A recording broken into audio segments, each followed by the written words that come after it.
One.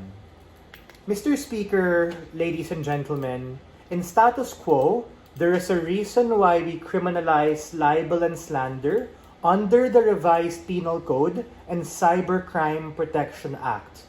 We recognize that freedom of speech and expression is cool and great, but it's not an overriding good all of the time if it becomes particularly dangerous and pernicious some of the time, wherein it harms the capacities and reputations of people, spreads misinformation, and ultimately leads to character defamation in the mildest case, or even acts of aggression and radicalization in the most extreme cases. Here are a couple of features of our model we think are relevant for this debate. Number one, this debate is not about climate change being good or bad, or whether uniquely having a minority or contrarian or weird opinion is justified or not. This is uniquely about public climate change denial, and we think that it's particularly different in a couple of ways. A, public climate change denial is a blend of ignorance and malice, wherein these particular people aren't just dumb, but they reject the reality of how the world works given decades of science and fact thrown at their face. We think what uniquely happens is that these people often also have a hidden agenda and motive bound up in relations of power. This can be political power by virtue of you being a politician, or economic power, you being a political elite who has lots and lots of money to be able to spread ideology because you have an incentive. This looks like a CEO, for instance, or someone in the board of directors of a mining and oil company who wants to be able to reject the existence of climate change and all that because they have vested stake to be able to continue producing, consuming, and distributing their particular businesses, their particular products and services to the rest of the world.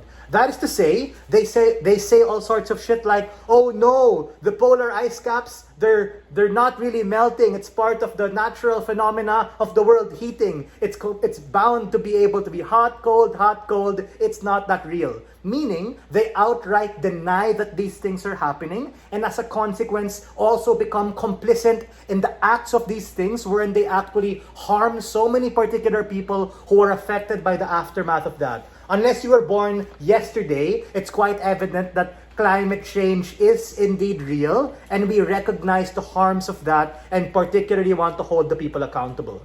The second part, B, is that these particular individuals often are actually thinking about this in a perspective and actually are in a position to be able to literally spread misinformation. Meaning they're often in a very public figure that actually uses their own capacities to spread these things. And C, particularly importantly, it actually has a range of negative effects, meaning it could be as mild as you being stupid and you being a particular flat earther who comes out and spreads misinformation on social media, or something as extreme as a Holocaust denier, ladies and gentlemen.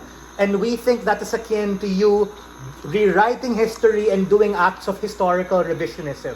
Make no mistake, the difference here, please mute yourself. The difference here is that you're not just in your room like talking about it or thinking about it with your friends. You uniquely put yourself in a public position to be able to spread that information because of those incentives.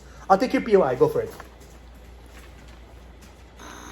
Okay, would you be amenable to also criminalizing religion? Because religions inherently do not have a scientific proof, and therefore is something actively denied because people are manipulating people to join their religions. We think practicing religion is completely fine, but the point in which you launch a fucking crusade or you start persecuting people either through libel and slander or even outright acts of violence is exactly where we come in and we draw the line. Make no mistake, this is uniquely about particular individuals who use these levers of misinformation to oppress, to silence, and to harm particular people. What is my argument? My argument is very simple.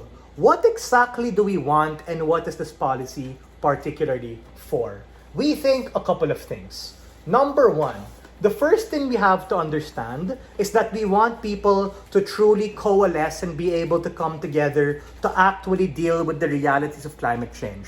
I understand where the other side might say. The other side might ask questions like, why is it not enough to just have a fact checker, etc.? Why is it not enough to have the media be able to shed light on information? Why do we uniquely have to criminalize people?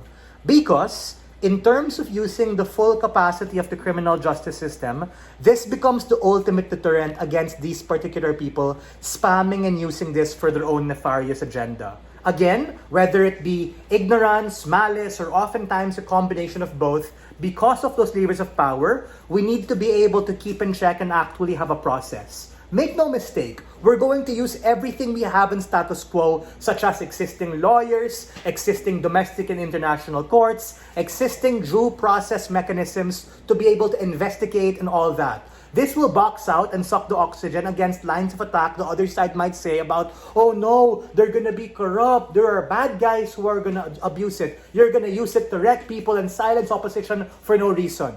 Similar to how you have any kind of criminal process, we're going to use those levers to be able to truly investigate. In the worst case, for instance, where we actually wreck someone's reputation, it's a matter of being able to have a public apology, even on media, and maybe even drop charges. The second thing we want is ultimately a strong call-out mechanism against these people in power. Meaning, you could be like Alex Jones, for instance, a crazy conservative guy talking about all sorts of shady things on media. We're going to have proportional punishment, ladies and gentlemen. If you go out and inspire Unabomber-esque actions and allow people to go to the street and hurt themselves, you're probably going to be arrested. But if you're some dumb high school or college kid saying sorts of bullshit, you're probably going to be slapped on the wrist, given a warning, or maybe a couple of fines here and there. Make no mistake again, this will be a proportional kind of punishment. As Snape said, right? The punishment will be proportional to the severity of their transgression. Ultimately, what we think we get from our side is a capacity to truly be able to hold people accountable and a disincentive structure to actually prevent people from spreading misinformation and putting themselves in a position to be able to do things. We are very proud to open this debate.